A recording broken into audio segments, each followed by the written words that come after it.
வணக்கம். இப்போ நாம் மசாலா சீரீஸில் பார்க்க போகிறது சாம்பார் பொடி. இது என்ன, ஏற்கனவே குழம்புத்தூள் காரத்தூள்னு போட்டாச்சு, அதுவே சாம்பார்லலாம் போடலாமே, இது என்ன சாம்பார் பொடி தனியான்னு பார்க்குறீங்களா? இது நம்ம பொங்கல் டைம்லலாம் எல்லா காயெல்லாம் சேர்த்து போட்டு ஒரு கலவை சாம்பார் செய்வோம்ல, அது மாதிரி எல்லா காயும் போட்டு சாம்பார் செய்யும்பொழுது போட்டால் நல்லாயிருக்கும். அதுக்கப்புறம் கத்திரிக்காய், உருளைக்கிழங்கு, டிஃபன் சாம்பார் இருக்கு இல்லையா, இது எல்லாத்துக்குமே நம்ம அதெல்லாத்தையும் செஞ்சுட்டு இறக்கிறதுக்கு ஒரு 2 நிமிஷம் முன்னாடி இதை போட்டு ஒரு கிளறிட்டு இறக்கணும் அப்படின்னா அவ்வளோ டேஸ்ட்டாக இருக்கும், அவ்வளோ வாசனையாக இருக்கும். சரி, இந்த ஸ்பெஷல் சாம்பார் பொடிக்கு என்னென்னலாம் தேவைன்னு பார்க்கலாம். மிளகு 1 கப், தனியா 1 கப், துவரம்பருப்பு 1/2 கப், காஞ்ச மிளகா 40, சீரகம் 1/4 கப், வெந்தயம் 1 டேபிள் ஸ்பூன், பெருங்காயம் நெல்லிக்காய் அளவு, கடலைப்பருப்பு 1/2 கப். சரி, நாம் இப்போ இதெல்லாத்தையும் ஒவ்வொன்றா வறுத்து எடுத்துக்கலாம். முதல்ல பெருங்காயத்தை வறுத்து எடுத்துப்போம். ஒரு வாணலில் 1 ஸ்பூன் எண்ணெய் விட்டு இந்த பெருங்காயத்தை போட்டுடுங்க. பெருங்காயம் அழுந்தக்கூடாது. ரொம்ப சாஃப்டாக இருந்தது, அழுந்துச்சு அப்படின்னா இன்னும் பொரியலைன்னு அர்த்தம். ஸோ அதனால் அழுத்தி பாருங்கள். அழுத்த முடியல அப்படின்னா அது பொரிஞ்சிடுச்சுன்னு அர்த்தம்.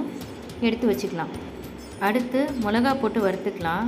மிளகா கலர் மாறுறதுக்கு முன்னாடி எடுத்துடணும். அது வறுக்கும்போது ஷைனிங்காகவும் பாருங்கள். அந்த சூடு ஆறுனதுக்கப்புறம் மிளகா சூடானதுக்கப்புறம் ஷைனிங்காக பளபளன்னு ஆகும். அந்த பதம் போதும், எடுத்துடலாம். அடுத்து கடலைப்பருப்பு போட்டுக்கலாம்.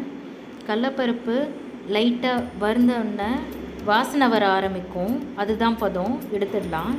அடுத்து துவரம்பருப்பு போட்டுக்கலாம். அதுவும் அதே மாதிரி தான், லைட்டாக வறுபட்ட உடனே வாசனை வர ஆரம்பிக்கும், அதை எடுத்துடலாம்.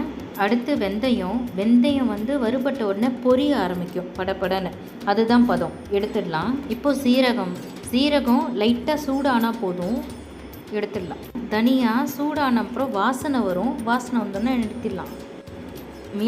மிளகுமே அப்படி தான், சூடானால் போதும், எடுத்துடலாம். இப்போ நம்ம எல்லாத்தையுமே வறுத்து எடுத்துட்டோம். இது கொஞ்சம் ஆறணும். எதையுமே ரொம்ப தீய விட்டுடாதீங்க, கரெக்டாக எடுத்துடுங்க. இது நல்லா ஆறுனதும் அதை நம்ம மிக்சியில் போட்டு நல்லா நைஸாக அரைச்சி வச்சுக்கலாம்.